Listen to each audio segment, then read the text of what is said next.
মাসুদ, অর্ঘদা এবং উপস্থিত সকলকে অত্যন্ত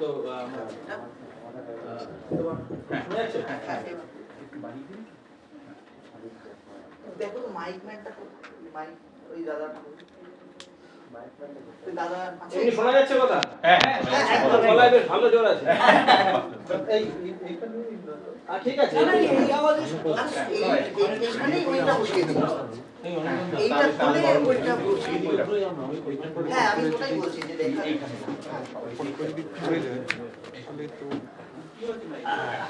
মাইকের সাউন্ডটা কম, ওই মাইকটা দিয়ে দিচ্ছি।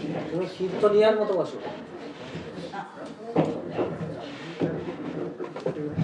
ও এটা তো এখানে যাবে না। হ্যাঁ যাবে, চাপলে হ্যাঁ এইবার মাসুদকে অসংখ্য ধন্যবাদ এবং কৃতজ্ঞতা জানাই আমাকে এই রকম একটা সভায় একটা বক্তব্য পেশ করার সুযোগ দেওয়ার জন্য, এবং অর্ঘদাকে যিনি একই সঙ্গে এই সভার আয়োজন করেছেন। আজকে সকালে দুটো ঘটনা ঘটেছে। সকালবেলায় উঠে আমি একটা ওই ইউটিউব চালালেই পরপর বিভিন্ন রিলস আসতে থাকে। তো সেই সময় প্রথমেই সকালে উঠেই আমি দেখলাম একটা রিল আসলো, সেখানে রিচার্ড হ্যাডলি বল করছেন আর 16 বছরের সচিন মাঠে নেমেছেন। হ্যাডলি একদম লম্বা দাঁড়িয়ে বেশ দুর্ধর্ষ জোরে বল করছেন, আর সচিন তেন্ডুলকর টুক টুক টুক টুক করে ব্যাটিং করে 87 করলেন। তাই আমার সামনে একটু আগেই প্রতাপশালী ঐশ্বর্যময় রিচার্ড হ্যাডলি বক্তৃতা ছাড়লেন। এবার আপনাদের একটুখানি সচিন তেন্ডুলকরের টুক টুক টুক টুক করে 87 একটু দেখতে হবে, শুনতে হবে। এবং কমেন্টেটর যারা ছিলেন, ভাষ্যকার যারা ছিলেন, তারা একটা দুর্ধর্ষ কথা বলেছিলেন যে যখন হ্যাডলি বল করছেন এবং সচিন চার মারছেন, তখন ওরা বললেন যে যিনি ব্যাটসম্যান তার চোখ থেকে বোলার চাই ভয় দেখতে, ভয়, কিন্তু সচিন দেখাচ্ছেন পেশেন্স। আমি আজকে একটু আগেই ভয় পেয়েছিলাম। আমাদের এখানকার একজন বিশিষ্ট নাগরিক, এই তো অঞ্চলের নাগরিক দীপক বাবু, উনি আমাকে বললেন যে আপনি বিনয় মজুমদারকে চেনেন?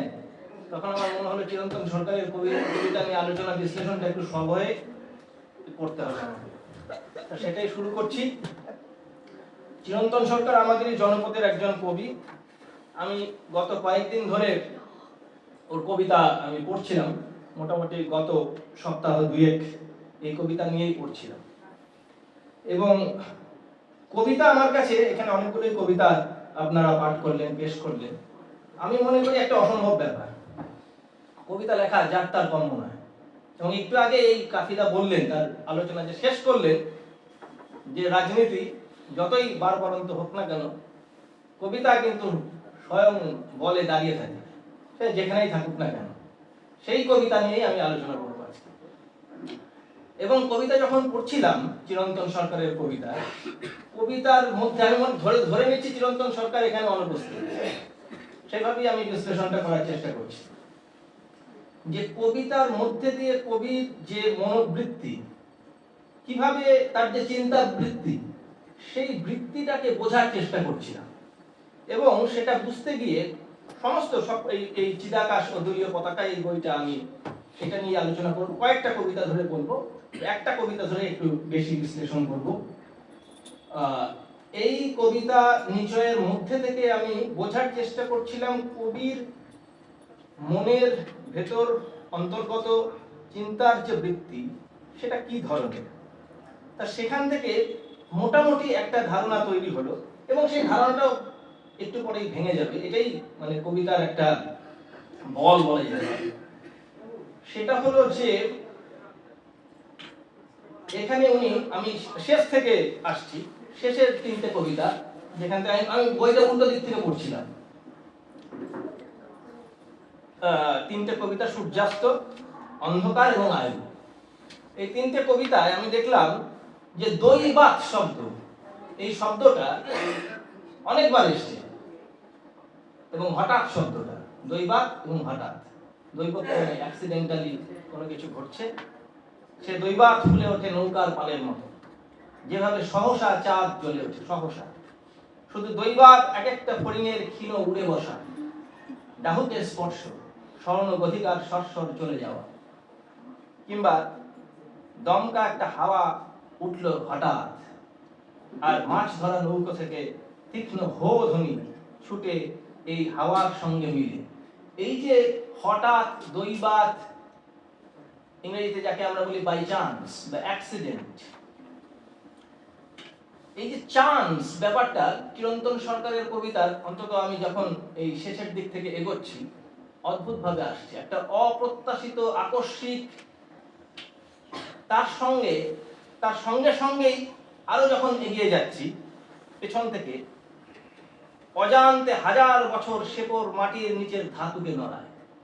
একটা শাশ্বত হাজার বছর, একটা মানে অপ্রত্যাশিতের সঙ্গে আবহমান, সমস্ত অকিঞ্চিতকর, খুচরো, সামান্য, এই সামান্য শব্দটা আমি দ্বৈত অর্থে ব্যবহার করেছি। সামান্যের ব্যাকরণ শব্দটা আমি শিরোনামে দিয়েছি, যে অকিঞ্চিতকর, তুচ্ছ, বাংলার যে ব্যবহারিক জগৎ, শব্দের যে ব্যবহারিক জগৎ, সেখানে সামান্যকে আমরা যেভাবে ভাবি, সেই তুচ্ছতা, তার ব্যাকরণ, সেই সামান্যের ব্যাকরণ, তার সঙ্গে সঙ্গেই সামান্যের যে দার্শনিক, সামান্যকে যদি দার্শনিক একটা অর্থ শব্দ হিসেবে ভাবা যায়, তাহলে সেটা একটা অলৌকিক প্রত্যক্ষ এবং লৌকিক প্রত্যক্ষের ধারণা আমাদের সামনে নিয়ে আসে। যে সামান্য শুধুমাত্র এই তুচ্ছ, ইনসিগনিফিকেন্ট, ওই অকিঞ্চিতকর কিছু নয়, তার মধ্যেও যেটা চিরন্তনের কবিতার মধ্যে বারে বারে পাওয়া যায়, যে একটা শাশ্বত, আবহমান, বিপুল, অসামান্য তার ভেতর দিয়ে যাচ্ছে, এবং তার মাঝখানেই ওই দৈবাত, ওই যে হঠাৎ সহসা তার একটা তীব্রতা আমরা টের পাই। এবং সেই তীব্রতা, সেই যে বাই চান্স, এই যে মোমেন্টটা, এটা হচ্ছে নন গভর্নিং, নন পাওয়ার। ইংরেজিতে বললাম যে এমন একটা মুহূর্ত যেটা পুরো সিস্টেম, কবিতা যে গড়ে উঠছে, শব্দ বুনে বুনে কবিতার যে জগৎ তৈরি হচ্ছে চিরন্তনের কবিতার মধ্যে দিয়ে, সেই জগতের মধ্যে কোথাও যেন একটা নন পাওয়ার হিসেবে থেকে যাচ্ছে, এবং সেটা নন গভর্নিং। এবং কিভাবে হচ্ছে আমরা সেটা আজকে এই আলোচনার মধ্যে দিয়ে বুঝতে যাব। এবং চিরন্তন সেখানে, এবং সেই হওয়াটা, এই যে কবিতার ভেতর যে একটা নন গভর্নিং, নন পাওয়ার তৈরি হচ্ছে, একটা প্রতাপ বা প্রত্যয়, সেটার মধ্যেও কোথাও যেন একটা ছেদ, কোথাও যেন একটা অনিশ্চিতি, কোথাও একটা আকস্মিক হঠাৎ এসে। কালকেই উনি একটা কবিতা পাঠিয়েছিলেন, সেই কবিতার মধ্যেই দেখতে পাচ্ছি যে ওই দৈবাত শব্দ যেন আমার বহুদিনের যে অধীত জ্ঞান, বিদ্যা,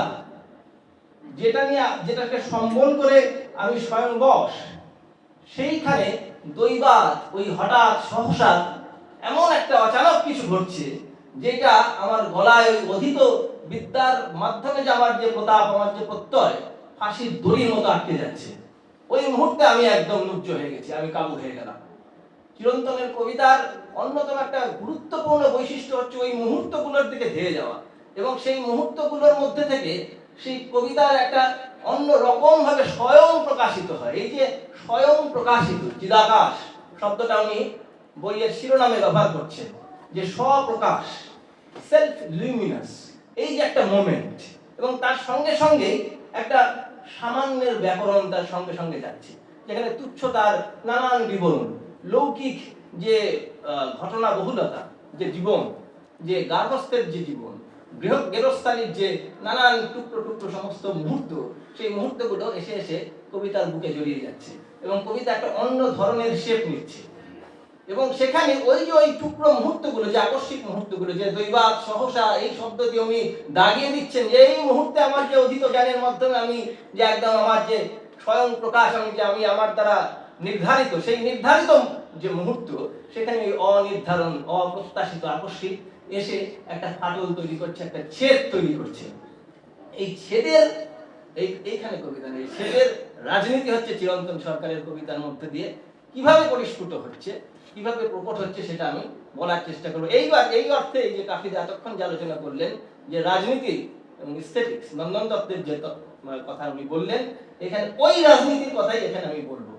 এবং এইখানে যখনই এই ছেদ তৈরি হচ্ছে, যে অনিশ্চিতি তৈরি হচ্ছে, এই অনিশ্চিতির সঙ্গে সঙ্গে যেই আমি বলছি যে স্বয়ং প্রকাশ, এই চিদাকাশ, চিত্তাকাশ, বা হচ্ছে ভূতাকাশ, এই এই যে দুইয়ের মধ্যে যে একটা টানাপোড়েন চলছে এবং সেখান থেকে যে অন্য রকমের একটা মুহূর্ত বেরিয়ে আসছে, এই মুহূর্ত বেরোনোর মধ্যে দিয়ে শুধুমাত্র কবিতার জগতে যে একটা পরিবর্তন ঘটছে, কবিতার জগতে একটা বিপ্লব তৈরি হচ্ছে বা একটা আকস্মিক মুহূর্ত কবিতাকে অন্যদিকে, অন্য তাড়নায় ধাইয়ে নিয়ে অন্যদিকে নিয়ে যাচ্ছে, যেটাকে বলা যেতে পারে এই যে নন গভর্নেবল, নন পাওয়ারের কথা বললাম, এটা একটা অন্য ধরনের সম্ভাবনা তৈরি করে।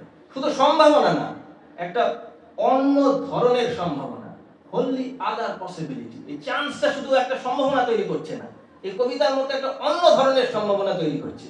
এই অন্য ধরনের সম্ভাবনাটাই হচ্ছে চিন্তার রাজনীতি, এবং সেটা শুধুমাত্র সম্ভাবনাই তৈরি করছে না, এটা আমার যে সেলফ, আমার যে আমি, আমার যে সত্তা এবং আশেপাশের দৈনন্দিনের যে জগৎ, যে জগৎগুলো কবিতার যে বুকে শব্দের মধ্যে দিয়ে গেঁথে গেঁথে যাচ্ছে, তার সঙ্গে সংযুক্ত হয়ে পড়ছে, তার মধ্যে একটা ট্রান্সফরমেশন তৈরি করছে। একই সঙ্গে সেলফ, আমি, এবং আমার সঙ্গে জুড়ে থাকা যে জীবন, আমার যে যাপিত জীবনের নানান যে অনুষঙ্গ, যে গেরস্থালির সঙ্গে আমি সঙ্গে সঙ্গে লগ্ন, এবং চিরন্তন সরকার প্রতি মুহূর্তে সেইগুলো দেখছেন, দেখতে দেখতে যাচ্ছেন। এবং সেইটা কিভাবে, আমি একটা অনেকদিন আগে লেখা তার একটা কবিতা আমি পড়ছি, এই কবিতার মধ্যে দিয়ে, এবং শুধু তাই নয়, সেইটা এই যে অলৌকিক মুহূর্ত, যেটা আমি বললাম যে লৌকিক প্রত্যক্ষ বা অলৌকিক প্রত্যক্ষের কথা, যে লৌকিক জ্ঞান বিভিন্ন ভাবে যে কবিতার মধ্যে আসছে, তার সঙ্গে সঙ্গে যেটা জুড়ে যাচ্ছে সেটা হচ্ছে জীবনের একটা বোধ। এই মুহূর্তে প্রাণকে যে সংগঠিত করে, অর্থাৎ শাক সবজি ও সজনে ডাটায় ভরা একটি মহতি উজ্জ্বল পাত্র, তরঙ্গহীন জল, জুতোর নিচের কাদা এবং পেয়ারা গাছের গায়ে ঠিকরে পড়ার বোধ। একদম সাধারণ দৈনন্দিন। এবং এই যে কাদা, এই কাদাটাকে উনি ব্যবহার করছেন, এবং কবিতার মধ্যে যে নানান অনুষঙ্গ এসে একদম শেষ লাইনে আমরা দেখতে পাচ্ছি সেই জুতোর কাদায় প্রাণপণে মুখ তুলে বলছে একটি পোকা, উদ্ধার উদ্ধার। সুতরাং এই যে যাপিত জীবন কবিতার মধ্যে এমন ভাবে আসছে যে দৈনন্দিন প্রাত্যহিক, কিন্তু সেই যাপিত জীবনের মধ্যে একটা কোথাও যেন একটা অলৌকিক ব্যাপার রয়েছে, কোথাও যেন একটা অনিশ্চিতির বোধ রয়েছে, এমন একটা অপ্রত্যাশিতের আগমন কবিতার বুকে ঘটছে, যেটা শুধুমাত্র ওই যে সাধারণভাবে চলে যাওয়া জীবন নয়, এটা একটা কোথাও যেন একটা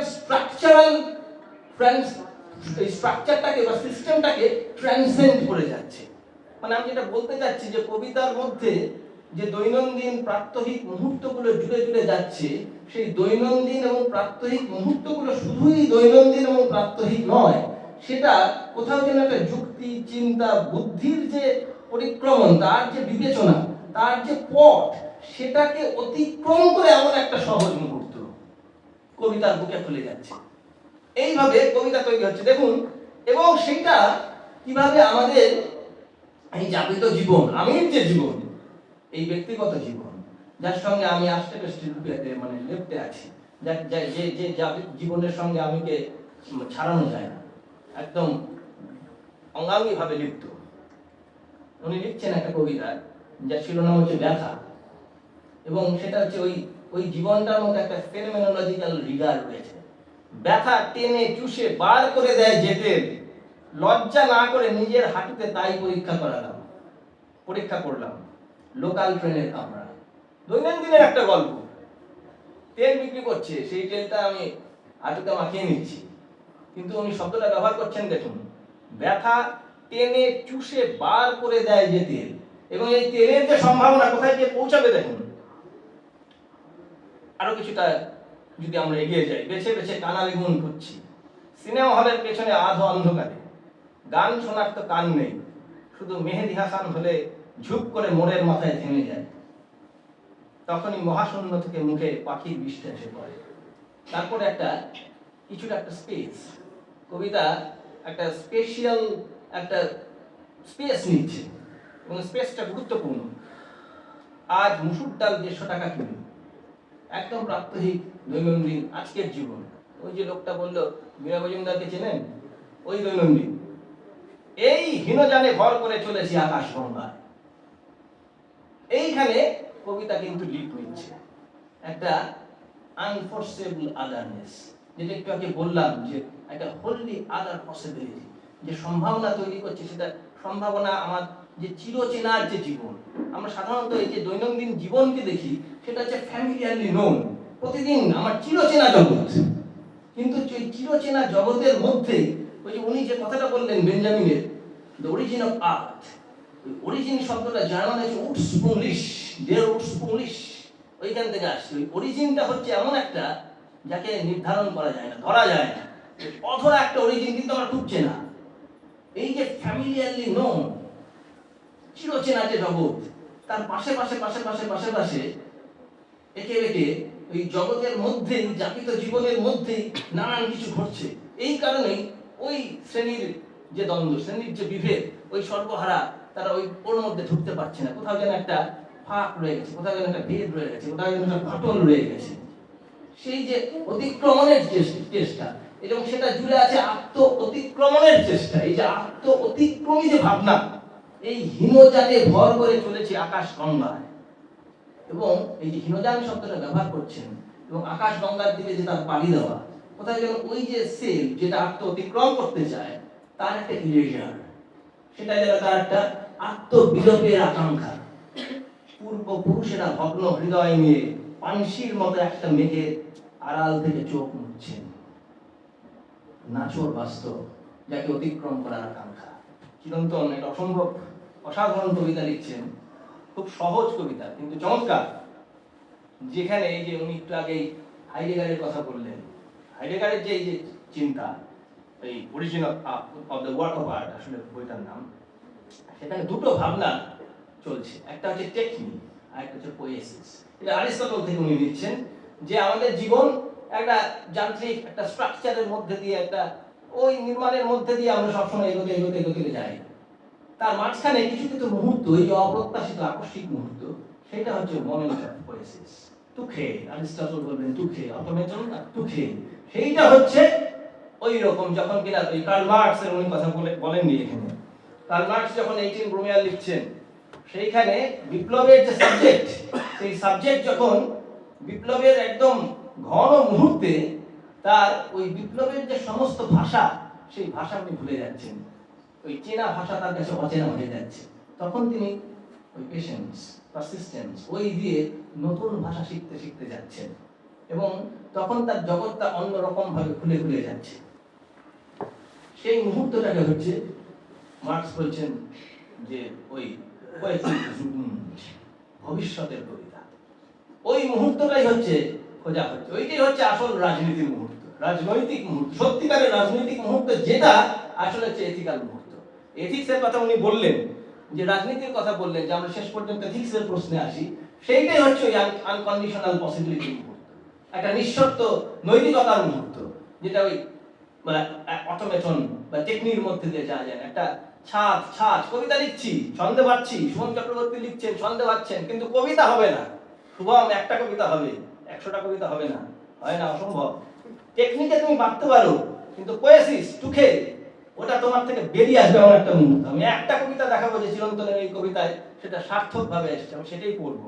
তার আগে আরেকটা কবিতা, একটা ছোট্ট হিসেব, গুণ 21কে 3 দিয়ে 63, কৃষ্ণ গহ্বর, রেখাটা কেন্দ্রাতিক গতিতে উড়ে গেছে, অদূরে সুমন ও বিদিশার বিয়ে, আমাদের চেনা বাস্তব, স্কুলে যখন পড়ি আমরা ওই বেঞ্চের মধ্যে সব দেখি, লিখি, যোগফল শূন্য, থ্যাবড়ানো টিপ, হাওয়ায় ভাসছে কোকড়া চুল, যেন জগদম্বা ভ্রুকুটি করছেন পড়েছেন, বন্ধুর জন্য যথাযোগ্য 4 অক্ষর, কোটি কোটি হরফে মঙ্গল কাব্যের সামাজিক ইতিহাস। আবার একটা স্পেস, এই স্পেসটা হচ্ছে এই এই এই যে পরিসরটা যে তৈরি করলো, কোথাও একটা কবিতা একটা লিপ নেবে, একটা সম্ভাবনা তৈরি করবে, যে সম্ভাবনাটা উনি প্রস্তুত করছেন। কবিতার এইটুকুনি আমরা একদম দৈনন্দিন জাগতিক ওই অলৌকিক ওই লৌকিক প্রত্যক্ষের মধ্যে দিয়ে দেখতে পাচ্ছি কবিতাকে। কবিতার ভেতরের ওই বুকটা কিভাবে নড়ছে, বুকের হৃৎপিণ্ডটা কিভাবে দপদপ করছে টের পাচ্ছি। শ্রেণীকক্ষের এই বেঞ্চ, মিলন ও বিরহে লেখা শাশ্বত সংসার, কবিতা শেষ হচ্ছে। যে সামান্য অকিঞ্চিত করে, যে সামান্য ধর্ম, যে কথা বললাম লৌকিক প্রত্যক্ষ, এটা একটা অলৌকিক মুহূর্তের তৈরি করছে, যে আর সেই সামান্যের গণ্ডি পেরিয়ে একটা অসামান্য মুহূর্ত তৈরি করছে, যে শাশ্বত সংসার। একটু আগে যে বললাম দৈবাত, সহসা, আচানক যে শব্দগুলি কবিতার মধ্যে আসছে, সেটা যেমন ভাবে ছেদ তৈরি করছে, তার সঙ্গে সঙ্গে এই অপ্রত্যাশিতকে ডিঙিয়ে ওই যে সামান্য তার একটা ইকোনমি তৈরি করছে। ওই অপ্রত্যাশিতের যে বার্তা, সেই বার্তাটাকে তিনি শুধুমাত্র ধরছেনই না বা ছেড়েই দিচ্ছেন না, তারও একটা সংসার যেন কবিতার মধ্যে দিয়ে টের পাওয়া যাচ্ছে। শ্রেণীকক্ষের এই বেঞ্চ, মিলন ও বিরহে লেখা শাশ্বত সংসার, আবহমান বাংলাকে উনি ধরে নিচ্ছেন। জীবনানন্দের যে কবিতার কথা বই, তার শেষ যে লেখাটা, সেখানে ছিল একটা অসম্পূর্ণ কথা। সেখানে জীবনানন্দ বলছেন যে অবশ্যই আবহমান বাংলা কবিতার ভেতরকার যে মর্ম, সেটা আমাদের জানতে হবে, বুঝতে হবে বাংলার কবিতে। এটা আমি ভবিষ্যৎকে দেখতে পাচ্ছি যেভাবে, সেইভাবে আমি চিন্তা করছি। এবং সেখানে উনি একটা কথা বলেছিলেন যে ইংরেজি এবং ফরাসি কবিতার ওই মর্ম যেন আমরা একদম হাড়ের গর্ভে ধারণ করতে পারি, তাহলে হয়তো একটা সত্যিকারের কবিতা লেখা যেতে পারে। এটা আমার প্রত্যাশা, এটা আমার প্রত্যয়, এবং এটা আমি ভাবছি এটা নাও হতে পারে। চিরন্তন সরকার কবিতার মধ্যে সেটা পড়ছেন না, উনি আবহমান বাংলাকে ধরছেন। কিভাবে ধরছেন? আমরা একটা কবিতা পড়ছি, খুব সংক্ষেপে আমি এই আলোচনাগুলো শেষ করছি, যেহেতু বেশি সময় নেই। এবং এই কবিতাটা একটা দুর্ধর্ষ কবিতা, শৈব ধর্ম কবিতাটার টাইটেল। দেখুন কিভাবে কবিতাটা তৈরি হচ্ছে, আমি এই কবিতাটাই পড়ব। হাতে তালি দিতে দিতে ধূম্রবর্ণ পাগল আমাদের সঙ্গে চলেছে। প্রথম আমি একটুখানি যখন ক্লাসে পড়াই, তখন কবিতাটা আগে থেকে পড়ি না, কবিতাটা পড়তে পড়তে আমি কবিতাটা বুঝতে যাই। এখানেও মোটামুটি সেটাই করার চেষ্টা করব। হাতে তালি দিতে দিতে ধূম্রবর্ণ পাগল আমাদের সঙ্গে চলেছে।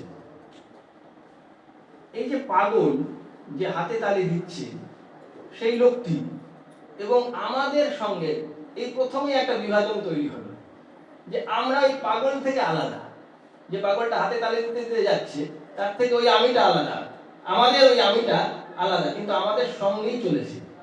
আমরা একটা জাস্ট প্রথমেই একটা শুরুতেই একটা ইমেজ পেলাম, যে একটা পাগল চলেছে হাতে তালি দিতে দিতে আমাদের সঙ্গে, যার সঙ্গে আমরা একই সঙ্গে যাচ্ছি। কিন্তু চলনটি ধীর, কষায় রক্ত। এটা হয়তো কাঁসায় হতে পারে, কাঁসায় আমাদের পরিধান সন্ন্যাসীর যে কবিম, মুখে তীব্র মধুর হাসি ফুটে আছে। আসলে এটা এই যে এই কবিতাটা আসলে সেই গাজনের সময়, যাকে আমরা বলি গর্জন থেকে এসছে। আমাদের যে শৈব ধর্ম, এখানে নানান রকম ভাবে উনি ব্যাপারটাকে নিয়ে খেলা করেছেন, যে বিভিন্ন ধরনের যে দ্বাদশ সম্প্রদায় বিভিন্ন রকম রয়েছে, পুরী গিরি দশনামী, আমরা অনেক সময় নেপালে এদেরকে বলা হয় কান ফাটা সম্প্রদায় বা দ্বাদশী পন্থী। সেই পাগল তারা এগোচ্ছে, এবং তাদের কিভাবে চেনা যাচ্ছে?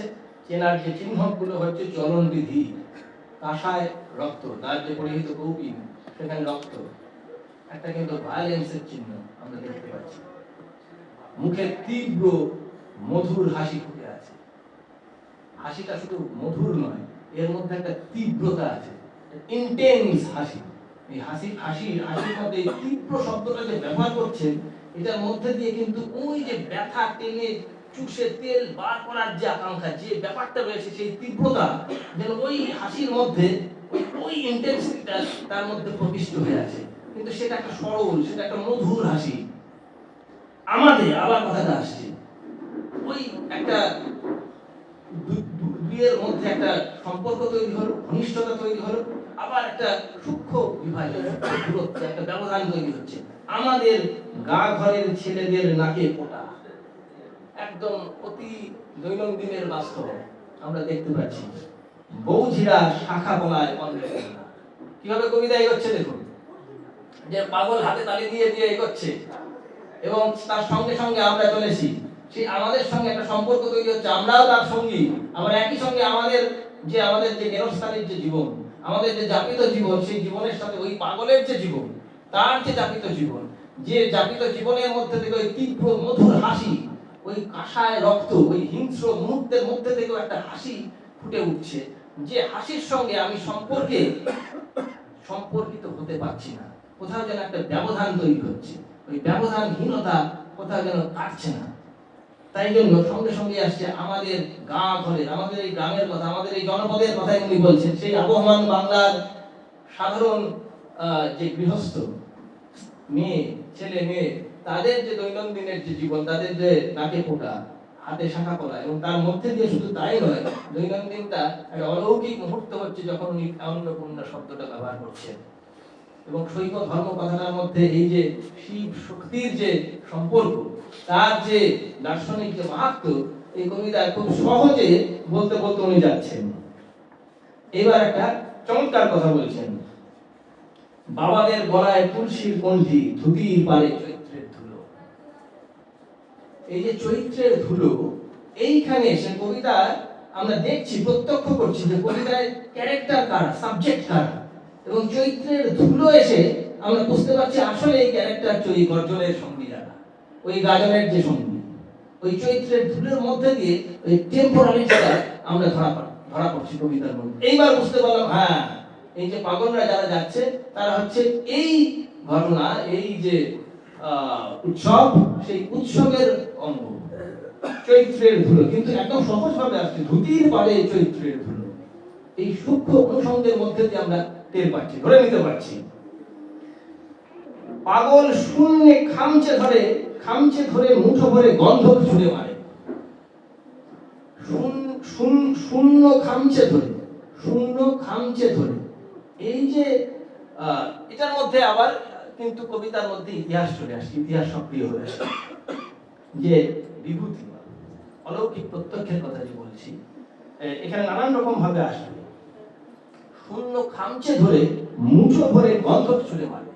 ওই শূন্য এবং ভরা, এই দুটোর মধ্যে একটা সম্পর্ক তৈরি হচ্ছে, যেটা কিনা হচ্ছে আসলে দু রকমের জিনিস, বিপরীতার্থক। শূন্য এবং ভরা, গন্ধক ছুঁড়ে মারে। অমনি কোথ থেকে এসে জটে দু চারটে হাতে উল্কি পাতাখোর। হাতে উল্কি পাতাখোর, কবিতার মধ্যে একটা যুক্তির প্রস্তাবনা তৈরি হচ্ছে যে যখনই আমরা বলি না, যখনই ও এই কথাটা বলল, কাফিদার বক্তৃতা শেষ হলো, তখনই অনির্বাণ শুরু করলো। এই যে অগ্নি, যেই মাত্র পাগল শুনে খামচে ধরে মুঠো ভরে গন্ধক ছুঁড়ে মারে, সালফার, এটা আমরা দেখি, আমরা যারা তারাপীঠে গেছি বা নানান জায়গায় শিবের গাজন বা বিভিন্ন জায়গায় যেখানে যেখানে হয়, উনি পরেই এর স্পেশাল লোকেশনটা টের পাবো। টেম্পোরালিটির সব ভাবনাটা আমরা পেলাম চৈত্রের ধুলের মধ্যে দিয়ে, স্পেশালিটিটা একটু পরেই পাবো। তারা আমরা দেখেছি যে ওই যে গন্ধক ছুঁড়ে মারা ওই ব্যাপারটা নানান রকম ভাবে দেখা যায়। এই অলৌকিক ব্যাপারটা, যেটার মধ্যে দিয়ে আমাদের দৈনন্দিনের যে প্রত্যক্ষ, সেটাকে আমরা প্রত্যক্ষ হিসেবে নয়, অনুমানের মধ্যে দিয়ে অনুভব করি। প্রত্যক্ষ অনুমান শব্দ প্রমাণ যে আমাদের ন্যায় বৈশেষিক শাস্ত্রে রয়েছে। বৈশেষিকে হচ্ছে ওই সামান্য শব্দটা আসলে বৈশেষিক দর্শন থেকে নেওয়া, যে সামান্যটা আসলে ওই তুচ্ছ অকিঞ্চিতকর নয়। সামান্য হচ্ছে একটা সামান্য ধর্ম, আর জেনারেল ব্যাপার, ইউনিভার্সাল, ট্রান্সেন্ডেন্টাল, পার্টিকুলার থেকে একটা উঠে আসছে এই একটা ব্যাপার। যে অমনি কোথ থেকে এসে জটে দু চারটে হাতে উল্কি পাতাখোর। যুক্তিতে কবিতাটা চলছে। আমরা একটা ছবি পাচ্ছি, সেই ছবির মধ্যে দিয়ে কিন্তু একটা যুক্তি পরিস্ফুট হচ্ছে। সেই পাতাখোর কারা, ওই হাতে উল্কি আঁকা পাতাখোর কারা, ওই পাগল কারা, এইবার কবিতার মধ্যে ধরা পড়ছে। নেপাল আর কাশ্মীরের উচ্ছন্নে যাওয়া ভবঘুরে লোক, এরা সব, এরা আর বাঙালি নয়, বাংলার লোক নয়। আমরা দেখতে পাচ্ছি ওই নেপাল, পশুপতিনাথ, এবং সেখানে একটা বিরাট ইতিহাস রয়েছে, যে কাল ভৈরব এবং বিভিন্ন ধরনের যে যোগী, অসিতাঙ্গ, গুরু, চন্দ্র, ক্রোধ, উন্মত্ত, কাপালি, ভীষণ, সংহার, এই বিভিন্ন ধরনের তান্ত্রিক, বজ্রায়নী বৌদ্ধ ধর্ম এবং শৈব ধর্মের যে প্রাচার, তান্ত্রিকতা, নানান কিছু ওই নেপাল শব্দটার মধ্যে দিয়ে চলে আসে। এবং কাশ্মীর বলতেই আমরা কিন্তু সেই আমরা অভিনবগুপ্ত নানান রকম পরম চেতনা, চিৎ, প্রকৃতি, মায়া, মূলজ শারীরিকতা, অনেক কিছু আমরা কাশ্মীর বলার সাথে সাথে আমরা অভিনবগুপ্তর যে ত্রিক সিদ্ধান্ত এবং আরো যে প্রত্যভিজ্ঞা, সেই ব্যাপারগুলো কোথাও যেন একটা খুব সূক্ষ্মভাবে স্পেশালিটির মধ্যে দিয়ে চলে আসে। ওই হেগেলের যে ফেনোমেনোলজি, আমি অনেকবার সেই এই আলোচনাটা করেছি, যে ল্যাঙ্গুয়েজ সবসময় উনি বলছেন স্পেশাল ইনটুইশনের মধ্যে দিয়ে ধরা যায়। যেমন আমরা যদি বলি যে টাইমটা আসলে স্পেস, আমরা যদি বলি এখন সন্ধ্যেবেলা, আমরা সন্ধ্যেবেলাকে কি করে ধরবো হচ্ছে ওই যে ঘড়ি ঠিক করছে, ওই অন্ধকার হয়ে আসছে আকাশ, ওই মাঠ দিয়ে মশারা চলেছে, এই যে ব্যাপারটা আমরা কিন্তু টাইমটাকে ধরতে পারছি না, স্পেশালিটির মধ্যে দিয়ে ধরছি, স্পেসের মধ্যে, পরিসরের মধ্যে। টাইম হচ্ছে এই পরিসর অল্প একটা স্পেস, তার মধ্যে দিয়ে ধরছি। নেপাল এবং কাশ্মীরের মধ্যে দিয়ে আমরা ওই চৈত্রের ধুলোর যে ব্যাকরণ, তার যে অন্তর্গর্ভ অন্তর্নিহিত যে ইঙ্গিত, সেইটা আমরা টের পাচ্ছি। এবং এই স্পেশালিটির মধ্যে দিয়ে আসলে একটা শারীরিকতাটাও বোধ হচ্ছে। ওই পাগল, উন্মাদ এবং পাতাখোর লোকদের যে অবস্থান, সেই অবস্থান টেরিটোরিয়ালাইজেশন, ওইটা রিটেরিটোরিয়ালাইজড হচ্ছে এই গায়নের মধ্যে দিয়ে, বাংলায় এসে পড়ছে। তারপরে উনি বলছেন ঠিক আগের বারের মতোই, আমাদের বৌঝিরা আরো লম্বা ঘোমটা টেনে ধরে। চমৎকার ভাবে উনি লিখলেন যে এই যে পাগল, উন্মাদ, ভবঘুরে, যাদের সঙ্গে আমাদের এই অপৃতকতা কখনোই সম্ভব নয়, দূরত্ব ব্যবধান থাকবেই, তাদের দেখা মাত্রই এটা একদম দৈনন্দিনের একদম লৌকিক বাস্তব প্রত্যক্ষ যে আমাদের বৌঝিরা ঘোমটা টেনে ধরে। সাধারণ দৈনন্দিন এই সামান্য অকিঞ্চিত কর্তব্য। মধ্যবঙ্গের এইসব গা-গঞ্জে শম্ভু কুমার পড়া, এই গায়ের গল্প। এবং দেখুন এই যে লৌকিক ব্যাপার, ব্যবহারিক ব্যাপার কবিতার মধ্যে দিয়ে কিভাবে খেলছে, ওভাবে একটা অন্য রকমের শেপ নিচ্ছে কবিতার ভেতরে। জ্যোৎস্না ও গঙ্গার স্পর্শে সংক্রান্তিতে সে মুদিত নয়ন, শব্দগুলো আস্তে আস্তে পাল্টে পাল্টে যাচ্ছে। এইবার শিব এবং মা, শিব এবং শক্তির যে মাহাত্ম্য, তার ভেতরের যে একটা তিব্বতী 10 মহাবিদ্যা নিয়ে উনি একটা কবিতা লিখেছেন, কালকেই পড়ছিলাম। সেই যে অন্তর্নিহিত যে চিন্তার, দর্শনের যে ব্যাকরণ, তার যে তরিকা, সেটা কিভাবে ওই জ্যোৎস্না এবং গঙ্গার স্পর্শে সংক্রান্তিতে সে মুদিত নয়, তার ভেতরে এসে পড়ছে। আমরা কিন্তু ওই আবহমান বাংলাকে পাচ্ছি, তখন ওই মহিলা ঘোমটা টেনে ধরছে। কোথাও যেন একটা ওই বাংলাকে, চেনা বাংলাকে, চিরচেনা বাংলাকে পাচ্ছি, কিন্তু কবিতার মধ্যে সে আসছে, কিন্তু সহজে আসছে না। সে একটা অনেকটা পরিক্রমার পর সে কিন্তু এখানে এসে পৌঁছাচ্ছে। সুতরাং আমরা একটা স্পেস এবং তার মধ্যে দিয়ে যে অদূরত্ব বা দূরত্ব যে তৈরি হচ্ছে, সেটার মধ্যে পৌঁছচ্ছি একটা পথ পার হয়ে এসে।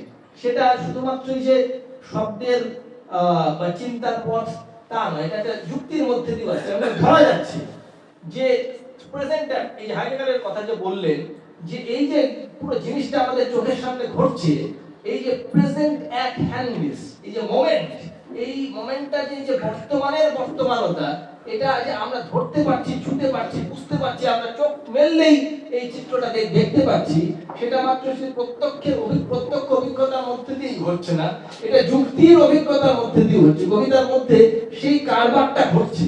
এটা একটা পারফরমেটিভ স্পেস। কবিতা শুধুমাত্র কিন্তু চিন্তা এবং শব্দের তালমিলের মধ্যে দিয়ে হচ্ছে না, কবিতায় সেটা পারফর্ম হচ্ছে।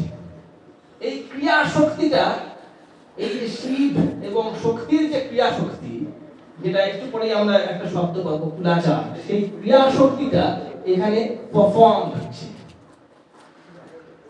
কিন্তু এবছর পিঠে বান ফুলে যেই পাঠ শুরু হলো, সেই ভিনদেশি উন্মাদ ডঙ্কায় বাড়ি, ওই যে আগন্তুকতা, এই যে ফরেননেস, এই ব্যাপারটা মানে কবিতার মধ্যে শব্দের ব্যবহারের মধ্যে দিয়ে তৈরি হচ্ছে। কোথাও যেন ওই যে পাগল বন্ধী, উল্টো সাধন করা লোকজনের যে বর্গ, তাদের যে অবস্থান, তাদের যে শ্রেণী, তাদের যে নৈতিকতা, চিন্তার বহর, তাদের শারীরিকতা, সমস্ত কিছু এই কবিতার মধ্যে এসে পৌঁছচ্ছে আগন্তুক হয়ে, আগন্তুকতার মধ্যে দিয়ে। সেই ভিনদেশি উন্মাদ ডঙ্কায় বাড়ি দিল পর 3 বার, ঝুলন্ত দড়ির মতো তার রুখা চুল, গা লোমাচ্ছন্ন, হাতে তামাক রুদ্রাক্ষ, পাহাড়ি মহিষের খাঁচ কাটা শিং। এই যে ইমেজগুলো আমরা পাচ্ছি, কোথাও একটা ভায়োলেন্স, কোথাও একটা হিংস্রতা, তার সঙ্গে সঙ্গে এই যে গ্রুসাম যে ব্যাপারটা, তার সঙ্গে সঙ্গে আবার কোমলতা হাজির হচ্ছে। উনি লিখছেন, শিব পাদ পদ্মে আমাদের মানবের অশ্রু চন্দন ফুলমালা। এই হিংস্রতা মুহূর্তেই একটা কোমলতায় মর্মরিত হচ্ছে। শিব পাদ, পরম পাদ, কাশ্মীরি শৈব দর্শনকে শিবের ওই যে পাদ, কৌল, যেটা কিনা আমরা পশ্চাঙ্গনাথ, তার মধ্যে পাচ্ছি, আমরা প্রবোধচন্দ্র বাগচির যে সংস্কৃত পুঁথি যেটা নেপাল থেকে সংগ্রহ করেছেন, কামরূপে যখন শাস্ত্র প্রচার করছেন তখন কিন্তু উনি ওই ব্যাপারটা বোঝার চেষ্টা করছেন, শিবের পরম বালের যে তত্ত্ব। সুতরাং আমরা যেটা পাচ্ছি সেখানে একই সঙ্গে একটা হিংস্রতা এবং হিংস্রতার একটা নমনীয় রূপ, তার একটা কোমলতার পাশাপাশি ফুটে উঠছে। শিবপাঠ মধ্যে আমাদের মানবের অশ্রু, সাংঘাতিকভাবে শব্দটা ব্যবহার করছেন, অশ্রু, চন্দন, ফুলমালা। এইবার কবিতা একটা সাংঘাতিক লিপ নিচ্ছে, এইবার একটা লাফ দিচ্ছে কবিতা। এতক্ষণ আমরা যুক্তির মধ্যে দিয়ে কবিতার এই যে ব্যাকরণটা আমরা বোঝার চেষ্টা করলাম, এইটা মোটামুটি সব কবিদের, ওস্তাদ কবিদের মানে পারার কথা। এই দেবজ্যোতিদা বসে আছেন বা আশেপাশে আরো যারা যারা বসে বসে আছেন কবিতা টবিতা লেখেন, এরা এইটুকুনি পারবেন, অনেক সময় তারা পেরেও যান। কিন্তু এবার কবিতার মধ্যে একটা সাংঘাতিক ব্যাপার ঘটছে। এই জিনিসটা নিয়ে আমি জাস্ট বলার চেষ্টা করব যে যে সামান্যের ব্যাকরণ যে কথাটা বললাম, ওই সত্যিকারের সামান্যতা এই কবিতার মধ্যে কিভাবে ফুটে উঠছে তিনটে লাইনের মধ্যে দিয়ে আমরা দেখতে পাবো। এটা একটা সাংঘাতিক মুহূর্ত। এটা এই চিরন্তন সরকারের মানে হাতের আওতার মধ্যে পড়ে না। এটা এমন একটা জিনিস বেরিয়ে গেছে, নিজেও জানেন না যেটা বের হয়ে গেছে কিভাবে। দুটোর মধ্যে একটা খেলা চলছে, যুক্তির নানান রকম বিচার বাঁধন, অঙ্গাঙ্গিকণা বা দূরত্ব, এই জিনিসগুলো চলছে। এগুলোকে ছাড়িয়ে একটা অদ্ভুত মুহূর্ত তৈরি হলো, যে সব আচ্ছন্ন করে এই যে মুহূর্তটা তৈরি হচ্ছে, এই যে যুক্তি, এই যে ক্রিটিক, কান্টের যে অ্যানালিটিক অফ সাবলাইম, এই সাবলাইম ইমানুয়েল কান্টের কথা উনি যে বললেন, ক্রিটিক অফ এস্থেটিক জাজমেন্ট, সেখানে উনি যে বলছেন যে সাবলাইমের যে মুহূর্ত, যে আশ্চর্য হবার মুহূর্ত, সেটা তার দুটো ইয়ে রয়েছে, তার দুটো ক্যারেক্টার রয়েছে, তার দুটো ফিচার, বৈশিষ্ট্য। একটা হচ্ছে এটা হচ্ছে ফর্মলেস, আরেকটা হচ্ছে এই মুহূর্তটা হচ্ছে এটা অসাধারণ ভাবে বলেছেন, এটা কেউ এইভাবে বলতে পারেন না, এটা একটা র্যাডিক্যাল স্টেটমেন্ট। সেটা হচ্ছে ফেইলিওর অফ ইমাজিনেশন। এই মুহূর্তে কল্পনা কোলাপস হয়ে যায়। এটা একই সঙ্গে ফর্মলেস এবং সেই সময় কল্পনা করে করে মানে যুক্তির বাইরের যে কল্পনা, যেটা দেখে আমি আশ্চর্য হই, সেটা ওই মুহূর্তে ভেঙে যায়। এবং সেটা কান্ট একটা শব্দ ব্যবহার করছেন, মনস্ট্রাস, একটা monstrous, beyond the limits of human reason, তার বাইরের একটা কিছু, চিন্তার বাইরের একটা কিছু, সেই রকম। এবং এই মুহূর্তেই হচ্ছে ইমার্জেন্স অফ দ্য সাবজেক্ট, সত্যিকারের কবিতার যে বস্তু সেটা প্রকট হয়। দেখুন, সব আচ্ছন্ন করে যে এতক্ষণ যুক্তির মধ্যে দিয়ে যে খেলাটা চললো, সেটা কোথায় গেল, কোলাপস হয়ে গেল, সেটা ভেঙে পড়লো। অন্য রকম কিছু কবিতার মধ্যে একটা অপ্রত্যাশিত, অন্য রকম কিছু যেন ঘটতে চলেছে, এবং কবি নিজেও সেটা জানেন না কি। তাই জন্য কি অধিকার দিয়ে কি এক ভৈরব মত কুলাচারে ভর করে কৌল, এই যে মৎস্যেন্দ্রনাথ বা পশুপতিনাথ, কৌলনি নয়, আমরা ইয়ের মধ্যে পাচ্ছি, নাথ পন্থীদের আলোচনার মধ্যে পাচ্ছি ভাবনাটা। এই যে কুলাচার, এটা একটা অদ্ভুত আচার, যে সম্পর্কে আমাদের বাঙালি গৃহস্থের জানার কথা নাই। এমন একটা সন্ন্যাসী আচার, এমন একটা ব্যাকরণ, যেটা হচ্ছে আগন্তুকের ব্যাকরণ, ভিনদেশীর ব্যাকরণ। ওইটা হচ্ছে ওই ফিনোমেনোলজি অফ ফরেননেস, এমন একটা জিনিস যেটা আমার জানা নেই, আমার অজানা, কিন্তু আমার সঙ্গে সঙ্গেই আছে। এবং কবিও সেখানে একদম পরাহত। কি এক ভৈরব, সে জানে না, সে কবিতার মধ্যে লিখছে কুলাচারে ভর করে, সেটাই হচ্ছে আমার ফাউন্ডেশন। তার উপর নির্ভর করে হিংস্র রস মূল মেনে দিল। এই যে মূল, ওই যে উৎস্প্রুংলিশ শব্দটা ব্যবহার করলাম, অরিজিন অফ আর্ট, ওই উৎস্প্রুং কথাটার আসল অর্থ হচ্ছে মূল, প্রাথমিক, মূলজ। ওই কোথায় যে ওই শিল্পের, সাহিত্যের, কবিতার উৎপত্তি যে মুহূর্ত, এই মৌলিক যে মুহূর্ত কোথায়, এটা কোনোদিন কোনো কারণে দেখার মানে ধরা সম্ভব না। আব্দুল কাফি, না অনির্বাণ ভট্টাচার্য, না ওয়াল্টার বেঞ্জামিন, না পরবর্তীকালে জ্যাক দেরিদা, আর্নেস্ট দেরিদা বা তারপরে আরো কেউ কোনোদিন ধরতে পারে না। এই যে মূলজ যে অভিপ্রায়হীন যে অবস্থা, নন ইন্টেনশনাল যে অবস্থা, যেখানে কোনোভাবেই কেউ ধরতে পারবে না। এবং চিরন্তন সরকারও জানে না কেন মূল শব্দটা উনি ব্যবহার করেছেন, মূল শব্দের মানে কি, এটা আমিও পারবো না, উনিও পারবেন না, কেউই বলতে পারবেন না এখানে কেন হিংস্র রমস মূল মেরে দিল। তারপরে আরো সাংঘাতিক করছেন ব্যাপারটাকে, বাবা থানের একদম পুরো বাঙালি আবহমান বাংলাকে ধরে নিয়েছেন অন্ধকার পাজরায়। মায়া, এই যে রুদ্র, যে মহাকাল, এই যে অশীতাঙ্গ মহাকাল, ডিস্ট্রাকটিভ এনার্জি, শিবের যে স্বভাব, ইনফিনিট যে কনসিয়াসনেস, যে বললাম যে স্বয়ং প্রকাশ, চিৎ শক্তির যে প্রকাশ, এই যে একটা ব্যাপ্তিহীন একটা বিরাট বড় নির্বিকার যে শক্তি, সেই যে কালো শব্দটা আসছে, কুলাচার শব্দটা আসছে, মৌল শব্দটা আসছে, অন্ধকার শব্দটা এসে যেন ওই মুহূর্তটাকে প্রকট করছে এবং বুকের পাজরা। এই অসম্ভব লাইন, এটা কোনোভাবেই মানে ব্যাখ্যা করা যায় তৈরি হচ্ছে, পাগলপন্থী গার্হস্থ্য তার মধ্যে ব্যবধান রচিত হচ্ছে। এই মধ্যে থেকে তিনি এমন ভাবে কবিতার মধ্যে একটা লাভ দিলেন, লাভ তৈরি করলেন, উল্লঙ্ঘন তৈরি করলেন, একটা অপ্রত্যাশিত মুহূর্ত তৈরি করলেন, যে অপ্রত্যাশিত মুহূর্তের মধ্যে দিয়ে ওই কবিতার অন্তর্গত মূলজ যে বেদনা, তার ভেতরে যে এমন একটা অপ্রাপ্তির ক্ষণ, একটা মুহূর্ত, একটা ভাবনা, একটা যেটা দূর দূর রয়েছে, যেটা বোঝা যায় না, এই যে না বোঝার যে একটা ব্যাকরণ, ইনকম্প্রিহেন্সিবল। ফ্রয়েডের কথা বললেন যে মন, ফ্রয়েড যেটা করেছিলেন যে একটা মন, যেটা সাইকি, যাকে কোনোদিন কোনোভাবে কেউ ধরতে পারে না, তার ব্যাকরণ লিখেছিলেন। এই জন্যই ফ্রয়েড অসাধারণ, তার নানান সমস্যা থাকতে পারে, কিন্তু উনি একটা অসম্ভব কাজ করেছিলেন যখন ওই ইন্টারপ্রিটেশন অফ ড্রিমস। আর এক মিনিট আমাদের শেষ করছি, আমার বলতে হবে না। সেই যে হিংস্র রোমশ মূল মেলে দিল বাবা খানের অন্ধকার বাজায়, এ ব্যাখ্যাতীত। এই মুহূর্তে এই কবিতায় যত কবিতার বইতে অনেক হয়তো কবিতা রয়েছে, কিন্তু এইরকম একটা কবিতা লিখতে পারলে আমার মনে হয় একজন কবি সারা জীবনের জন্য উঠতে যান। চিরন্তন সরকারকে অনেক অভিবাদন, এবং আমার ওর কাছ থেকে আরো অসাধারণ কিছু কবিতা পাবো। আমার এখানেই বক্তব্য শেষ করছি। সকলকে শুভেচ্ছা, ভালোবাসা।